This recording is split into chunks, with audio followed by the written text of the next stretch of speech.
Hi, I'm Nate, and today I'd like to talk about New Testament reliability.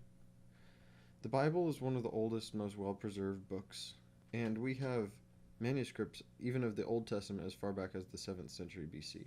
But today, the focus of the video is going to be the New Testament. Firstly, the New Testament has been transcribed a lot, which we expect to be like almost like a telephone game where one author writes and then the next author writes and so on and so on, and eventually you lose the meaning and understanding. However, we can tell that this is not the case with the New Testament, although it could be tempting to say that. The difference here, though, with the telephone game, it's kind of a game to breed confusion on purpose, and it's not like you can go back and check on what the first person said until the end of the game. But the difference with this is we don't only have the most modern manuscripts. We have manuscripts dating back even to the 2nd century, and they all say pretty much the same thing. Because of the fact of their transcription, there are variances. Altogether in the New Testament, there are 400,000, about 400,000 variants, but most of them are incredibly minor things, like forgetting to put a space would be considered a variant. Forgetting to put a period, which, in classical Greek writing, there really wasn't either of those. But maybe a misspell, like the name for the Apostle John, it doesn't really have a for sure spelling because sometimes it's spelled with one new and sometimes it's spelled with two news. And it doesn't change the pronunciation, it doesn't change the translation. They're both Ioannis.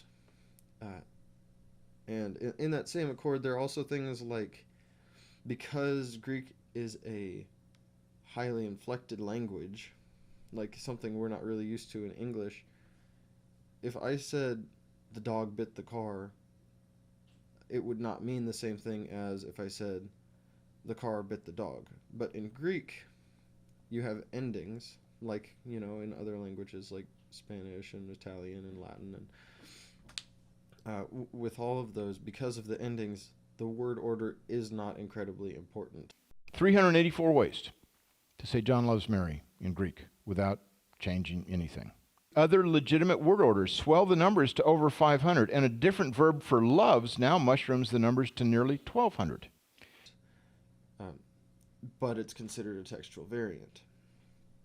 So you can't really say because there are so many textual variants, you could tell it's not reliable. That's just not true because majority of them are nothing. There are about 4,000 areas where the textual variant could actually matter, like it could actually affect something, but none of the places where they disagree significantly affect any sort of Christian doctrine. Like, here's the example of John 1. It says, like we know in English, in the beginning there was a Word, and the Word was with God, and the Word was God. So, right there, there's a claim of the divinity of Jesus. This has said the same thing in Greek since the earliest manuscript we have.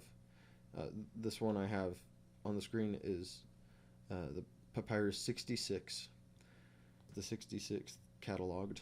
And this one here says the same thing in Greek that I just said in English. I have here a Greek transcription into a more modern script just so I can read it. And here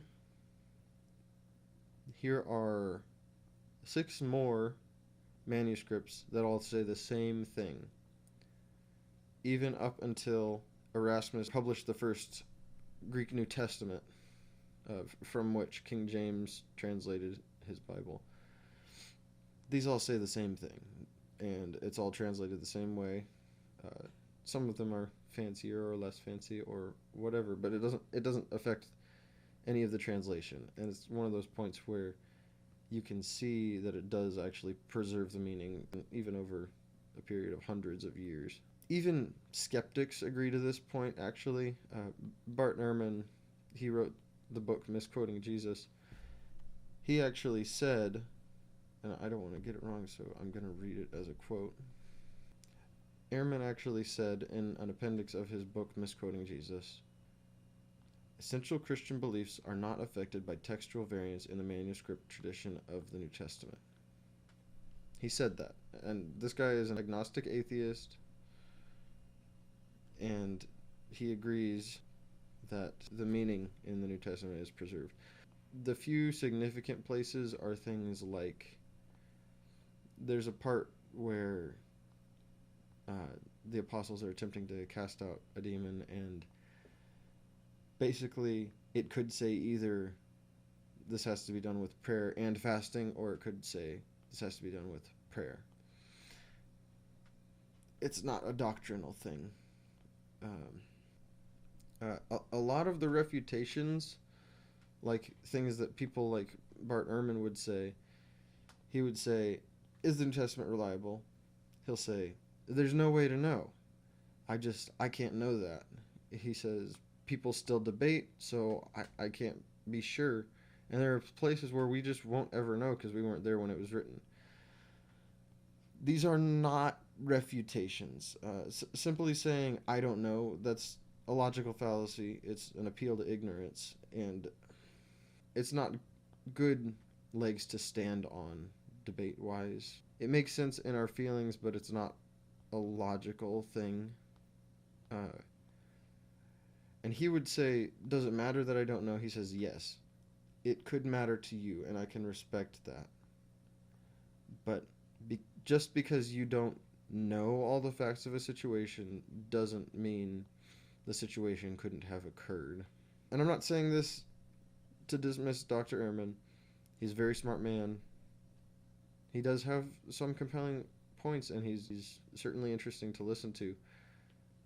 But there are plenty of decent refutations to what he says. Some things he would see as disproof, I would see as support, like the fact that there are so many manuscripts.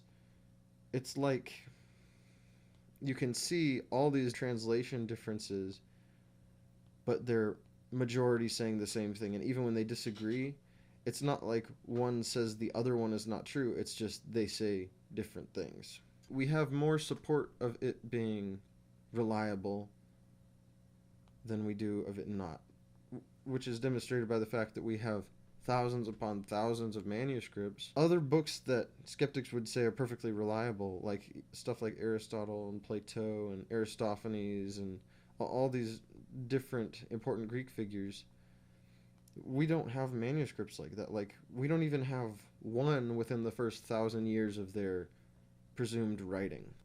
Thanks for listening. I have really enjoyed studying this, and I'd love some feedback. Yeah. Have a nice day.